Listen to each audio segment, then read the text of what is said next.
ओम शांति। 13 तारीख की बाबा की मुरली। मीठे बच्चे, तुम्हारा किसी से भी वैर नहीं होना चाहिए, क्योंकि तुम हो सबके कल्याणकारी।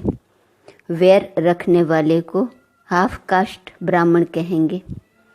प्रश्न, कौन सी स्मृति बुद्धि में सदा रहे तो निर्भय बन जाएंगे? एक है निर्वैर, किसी से भी तुम्हारा वैर नहीं है। वैर रखते हैं तो वो है हाफ कास्ट ब्राह्मण। अब निर्भय बनने के लिए कौन सी स्मृति सदा रहे? उत्तर, सदा स्मृति में रहे कि हम सचखंड के मालिक देवी देवता बन रहे हैं। शरीर को कोई मारता भी है, लेकिन आत्मा को मार नहीं सकता। गोली शरीर को लगती है। मैं आत्मा तो जा रही हूँ बाबा के पास, हमको क्या डर है? हम बैठे हैं, छत गिर जाती है, हम बाबा के पास चले जाएंगे। इसमें डरने की कोई बात नहीं। ऐसा निर्भय बनना है। गीत माता ओ माता। ओम शांति। बच्चों ने जगत अम्बा की महिमा सुनी। अब मनुष्य तो सिर्फ गाते रहते हैं। जगत अम्बा के मेले लग रहे हैं। यह फिर है संगम, बच्चों का बाप के साथ मेला। बाप है तो माँ जरूर है। भारत में जगत अम्बा की जीवन कहानी कोई भी नहीं जानते। जगत को रचने वाली अर्थात जगत अम्बा। जगत अम्बा के मंदिर भी हैं। अभी तुम बच्चों को समझ मिली है। ज्ञान का तीसरा नेत्र मिला है। अभी तुम बच्चे जानते हो, जिसका यादगार बना हुआ है वह जरूर सृष्टि के संगम पर आए होंगे। इनको जगत अम्बा कहा जाता है। जगत पिता प्रजापिता भी है न। इस बेहद ड्रामा का आदि मध्य अंत क्या है और मुख्य एक्टर्स कौन से हैं, यह कोई नहीं जानते। हीरो हीरोइन भी एक्टर होते हैं ना। सिर्फ 2 नहीं होंगे, जरूर उनकी सेना होंगी। जगत अम्बा की भी सेना होंगी। उनको शक्तियाँ भी कहा जाता है। शक्ति सेना नामी ग्रामी है। शक्ति कहाँ से आई? जरूर सर्वशक्तिवान परमपिता परमात्मा से ही शक्ति ली होंगी। यह तो सब मानते हैं। ऊंचते ऊंच भगवान हैं, उनको ही सत श्री अकाल कहते हैं। अकाली जो होते हैं वह निराकार को मानने वाले होते हैं। सिख धर्म ग्रंथी गुरु नानक को मानते हैं। कहते हैं गुरु नानक देव हैं। उनकी जो पीढ़ी होती है, उनके 10 बादशाहों के नाम भी भिन्न भिन्न हैं। कोई का सिंह, कोई का दास, कोई का चंद भी नाम होगा। सबके नाम भिन्न भिन्न हैं। और अकाली जो है वह अकाल मूर्त को मानते हैं। सत श्री अकाल, यह किसकी महिमा की? परमपिता परमात्मा की। तो सिद्ध करते हैं सत सिर्फ एक श्री श्री अकाल मूर्त परमात्मा ही है। तुम कह सकते हो सत श्री अकाल, तुम उनको जानते हो। वह सिर्फ अक्सर कह देते, अर्थ कुछ भी नहीं जानते। तुम तो जानते हो सत श्री अकाल को। उनकी बायोग्राफी को भी तुम जानते हो।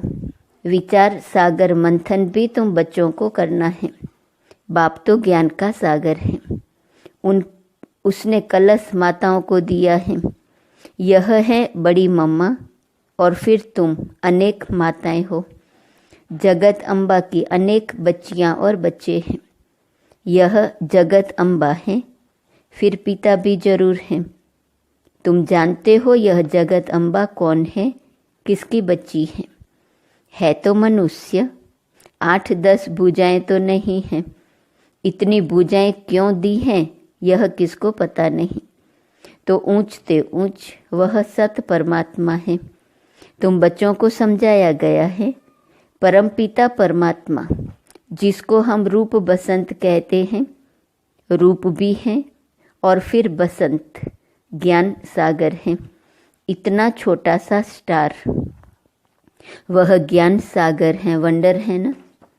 बच्चों को समझाया है, बाप है बिंदी रूप, उसमें बरोबर सारा पार्ट है। भक्ति मार्ग में भक्तों की भावना पूरी करते हैं, यह सारी ड्रामा में नूंद है।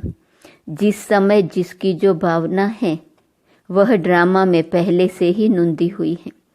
तुम्हारी यह पढ़ाई भी ड्रामा में नूंद है, जो पार्ट रिपीट हो रहा है। समझने की बात है ना। तुम अच्छी रीति समझा सकते हो। ऊंचते ऊंच भगवान सब कहते हैं, वह है निराकार, निर्भय, निर्वैर। उनका कोई के साथ वैर नहीं है, तुम्हारा भी कोई के साथ वैर नहीं है। तुम सबके कल्याणकारी हो। अगर किसका वैर है तो उनको क्या कहेंगे? हाफ कास्ट कहेंगे, आधा शूद्र आधा ब्राह्मण। यह विकारों की खाद कंप्लीट निकल जाएंगी तब सच्चा ब्राह्मण कहेंगे। अभी तो आधा आधा है।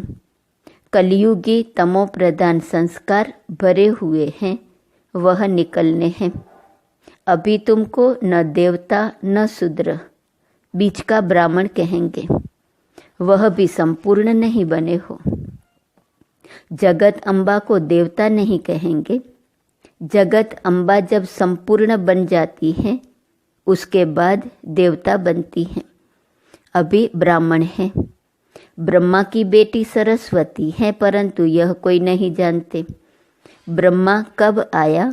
जो मुख वंशावली रचना रची, उसको ही शिव शक्ति सेना कहा जाता है। तो तुम जानते हो, वह ऊंचते ऊंच बाप, परम पिता, परम धाम में रहने वाले हैं। फिर सूक्ष्म वतन में है ब्रह्मा विष्णु शंकर। प्रवृत्ति मार्ग होने कारण वह भी युगल दिखाते हैं, विष्णु को पूरा युगल दिखाते हैं। यह सब बुद्धि में रहना चाहिए। मनुष्य कहेंगे हम एक्टर हैं, तो मनुष्यों को ड्रामा के आदि मध्य अंत का मालूम होना चाहिए न। ऊंचते ऊंच भगवान कौन है? ब्रह्मा विष्णु शंकर कौन है? क्या और भी 8, 10, 100 भुजा वाला कोई है? नहीं, यह सब चित्र फालतू है। ब्रह्मा की 100 भुजा दिखाते हैं। अब यह तो प्रजापिता है, 100 भुजा की तो बात ही नहीं। यह सब रॉन्ग है। राइट वास्तव में क्या है वह भी समझना चाहिए। ऊंचते ऊंच भगवान जो परम धाम में रहते हैं स्टार हैं। विष्णु को भी 4 भुजा दिखाई है, 2 भुजा लक्ष्मी की, 2 भुजा नारायण की। जैसे रावण के 10 शीश दिखाते हैं, 5 स्त्री के विकार और 5 पुरुष के। पहले पहले मुख्य विकार हैं देह अभिमान, फिर और विकार नंबरवार आते हैं। सूक्ष्म वतनवासी ब्रह्मा तो है अव्यक्त, प्रजापिता ब्रह्मा तो यहाँ चाहिए न। यह जब संपूर्ण बन जाते हैं तो सूक्ष्म वतन में फरिश्ते बन जाते हैं। तुम भी फरिश्ते बन जाते हो। वहाँ तुम्हारा शरीर हड्डी मांस का नहीं होता है, उनको फरिश्ता कहा जाता है। ब्रह्मा तो प्रजापिता यहाँ है, फिर विष्णु 2 रूप से पालना करेंगे। शंकर तो सूक्ष्म वतन में है। यह बड़ी समझने की बातें हैं। इतनी दुरांदेशी बुद्धि कोई की है नहीं। तुम्हारी बुद्धि एकदम मूल वतन सूक्ष्म वतन तक चली गई है। सूक्ष्म वतन अब रचा हुआ है। ब्रह्मा विष्णु शंकर की भी रचना हुई है। जहाँ तक आ जा सकते हो तो ऊंचते ऊंच भगवान, फिर ब्रह्मा विष्णु शंकर, फिर यह मनुष्य सृष्टि में देवी देवताएं। बाकी 8-10 भुजा वाले व चंडिका देवी आदि तो है नहीं। इतने सब चित्र कहाँ से आए? तुम्हारे पास कोई हथियार थोड़े ही हैं। यह सब हिंसक हथियार बैठ बनाए हैं। देवता तो होते हैं डबल अहिंसक। सूक्ष्म वतन में कोई हथियार आदि होते नहीं। चित्रों में कितने हथियार दिए हैं। इसको कहा जाता है गुड़ियों की पूजा। ऑक्यूपेशन को कोई जानते नहीं, बाबा आकर ब्रह्मा द्वारा नई रचना रचते हैं तो खुद बड़ा हो गया न। तुम हो उनकी संतान, पोतरे और पुत्रियां। समझने वाले समझते भी हैं, परंतु फिर यह नहीं समझते कि सबकी मौत होनी है। अभी भी कितने मरते रहते हैं। अखबारों आदि में कोई दिखाते थोड़े ही हैं, नहीं तो नाम बदनाम हो जाए। भूख बहुत मरते हैं। एक समय मुश्किल से 2 रोटी मिलती हैं। तुम बच्चे जान गए हो, सतयुग में लक्ष्मी नारायण का राज्य चलता है। 2 भुजा वाले ही मनुष्य हैं। बाकी सतयुग में कोई 8-10 भुजा वाली देवियां नहीं होती हैं। सेकंड नंबर है राम सीता, वह भी यहाँ राजयोग से पद पा रहे हैं। कितनी सहज बात है समझने की। बाप कहते हैं, तुमने बहुत वेद शास्त्र पढ़े हैं, अब तुम मेरे से सुनो और जज करो। मैं तुम्हें सत्य सुनाता हूँ या वह सत्य सुनाते हैं? अगर वह सत्य सुनाते हैं तो तुम सत्यनारायण की कथा से सत्यनारायण क्यों नहीं बने हो? अभी तुम प्रैक्टिकल में सत्य बाबा से सत्य कथा सुन रहे हो। नारी से लक्ष्मी, नर से नारायण बनने की यह कथा है। जरूर प्रजा भी बनेगी कि सिर्फ लक्ष्मी नारायण जाकर तख्त पर बैठेंगे। यह देवी देवताओं की राजधानी स्थापन हो रही है। फिर सतयुग में आकर राज्य करेंगे। वहाँ राजाओं को लश्कर आदि कोई होते नहीं। लश्कर विकारी अनहोली राजाओं को होते हैं। वह तो है होली राजाएं। सतयुग को होली लैंड कहा जाता है, इसको अनहोली लैंड कहते हैं। बहुत पुराने पतित हो गए हैं, नए को पुराना बनना ही है। शरीर भी पहले नया फिर पुराना होता है। यह तो बुद्धि में बैठना चाहिए ना। मनुष्य होते हुए भी ड्रामा के आदि मध्य अंत को नहीं जानते। तुम जानते हो ऊंचते ऊंच शिव बाबा मूल वतन में रहते हैं, उसको निराकारी दुनिया कहा जाता है। आत्माएं बिंदियां भी वहाँ रहती हैं, परंतु बिंदी रूप ही दे तो कोई समझ कैसे सके? बिंदी की पूजा कैसे करेंगे? शिव बाबा के बिंदी रूप की पूजा कैसे करें? तिलक कैसे लगाएं? बाबा अमरनाथ पर भी गए हुए हैं। बाबा सारा देखकर आए थे कि कैसे शिवलिंग बनाते हैं। कहते हैं वहाँ पार्वती को शंकर ने कथा सुनाई। अब पार्वती ने किस दुर्गति को पाया था जो उनको बैठ कथा सुनाई? वास्तव में तुम सब पार्वतियाँ हो। तुम जन्म मरण में आते हो और सदगति को पाने के लिए कथा सुन रहे हो। तो वहाँ पूछा शिवलिंग कहाँ है? तो बोला शिवलिंग तो आपे ही निकल आता है। अरे यह कैसे होगा? वहाँ कबूतर भी दिखाते हैं। कबूतर बात करना कभी नहीं सीखते। तोते को बात करना सिखलाते हैं तो वह बोलते हैं, कंठी पड़ जाती है। तुम ज्ञान की कंठी पहनते हो। तो बाबा ने समझाया है, ऊंचते ऊंच शिव बाबा हैं, फिर ब्रह्मा विष्णु शंकर। प्रवृत्ति मार्ग दिखाने लिए विष्णु को 4 भुजा दिखाते हैं। यहाँ मनुष्य सृष्टि में ऊंचते ऊंच लक्ष्मी नारायण और उनकी राजधानी, फिर राम सीता की डिनाइस्टी। यह होली डिनाइस्टी पूरी होती है। फिर रावण राज्य शुरू होता है। फिर सबको पतित बनना ही है। बाकी हाँ, पिछाड़ी में जो नई आत्माएं आती हैं उनका कुछ प्रभाव निकलता है। किसका सतो प्रधानता का, किसका रजो तमो का पार्ट है। यह बेहद का ड्रामा है। मनुष्य तो मनुष्य ही है, बाकी सब है गुड़ियों की पूजा। तुम एक्टर्स हो ना।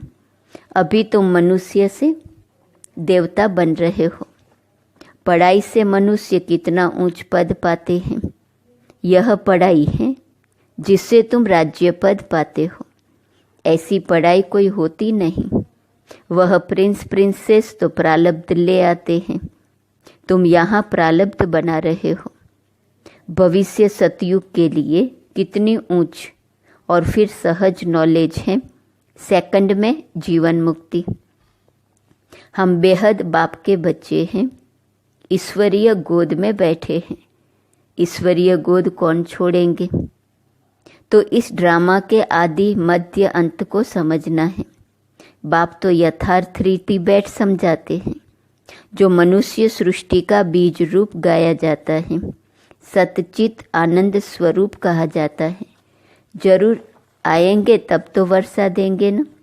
तुम सचखंड के मालिक देवी देवता बनते हो, कोई डर की बात नहीं है। यहाँ तो कितना डर रहता है, कोई चढ़ाई न करे। तुमको तो बिल्कुल निर्भय रहना है। शरीर को कोई मारता है, आत्मा को थोड़े ही मार सकते हैं जो डरना चाहिए। निर्भय होने की बड़ी समझ चाहिए। बाप भी निर्भय तो बच्चे भी निर्भय। गोली शरीर को लगती है, मैं आत्मा तो जा रहा हूँ बाबा के पास, हमको क्या डर है। हम बैठे हैं, छत गिर जाती है, हम बाबा के पास चले जाएंगे।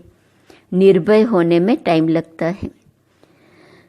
तुम हो जगत अम्बा के बच्चे, शिव शक्ति सेना। एक की तो महिमा नहीं है, तुम भी साथ हो। यह कमांडर हैं, तुमको रूहानी ड्रिल सिखलाते हैं। तुम उनके बच्चे हो, तुम हो लक्की सितारे। ये सरस्वती भी लक्की सितारा है। ब्रह्मा की बेटी है न, उस ज्ञान सूर्य का चंद्रमा तो यह ब्रह्मा है न। परंतु यह मेल होने कारण माता पर कलश रखा जाता है। अच्छा, मीठे मीठे सिकी लदे ब्रह्मा मुख वंशावली, ब्राह्मण कुल भूषण, स्वदर्शन चक्रधारी बच्चों प्रति मात पिता बाप दादा का दिल व जान, सिक व प्रेम से नंबरवार पुरुषार्थ अनुसार याद, प्यार और गुड मॉर्निंग। रूहानी बाप की, रूहानी बच्चों को नमस्ते। रूहानी बच्चों की, रूहानी बाप को नमस्ते नमस्ते नमस्ते। धारणा के लिए मुख्य सार। पहली पॉइंट, कलयुगी तमोप्रधान संस्कारों को निकाल सच्चा ब्राह्मण बनना है, किसी से भी वैर नहीं रखना है। दूसरी पॉइंट, निर्भय बनने के लिए आत्म अभिमानी रहने का अभ्यास करना है। हम शिव शक्ति सेना हैं, हमें तो सचखंड का मालिक बनना है, इसी नशे में रहना है। वरदान, कलयुगी वायुमंडल में रहते हुए उसके वाइब्रेशन से सेफ रहने वाले स्वराज्य अधिकारी भव। स्वराज्य अधिकारी उसे कहा जाता जिसे कोई भी कर्मेंद्रिय अपनी तरफ आकर्षित न करे, सदा एक बाप की तरफ आकर्षित रहे, किसी भी व्यक्ति व वस्तु की तरफ आकर्षण न जाए। ऐसे राज्य अधिकारी ही तपस्वी हैं, वही हंस बगुलों के कलयुगी वायुमंडल में रहते हुए सदा सेफ रहते हैं। जरा भी दुनिया के वाइब्रेशन उन्हें आकर्षित नहीं करते, सब कंप्लेन समाप्त हो जाती हैं। स्लोगन, बुरे को अच्छे में बदल देना ही उच्च ब्राह्मणों की श्रेष्ठ शक्ति है। आज का स्वमान है, मैं बाप समान संपूर्ण हूँ। अव्यक्त इशारे की पॉइंट है 13 सितंबर। जैसे स्नेह में सभी पास मार्क्स लेने वाले हो, ऐसे अब समाधान स्वरूप की माला तैयार करो। संपूर्ण बनना अर्थात समाधान स्वरूप बनना। जैसे ब्रह्मा बाप को देखा, समस्या ले आने वाला भी समस्या भूल जाता था। संपूर्ण स्थिति के आगे समस्याएं बचपन का खेल अनुभव होती हैं। तो फॉलो फादर कर अपनी संपूर्ण स्थिति में स्थित रहो। बाप समान संपूर्ण स्थिति बनाने का लक्ष्य रहे। ओम शांति।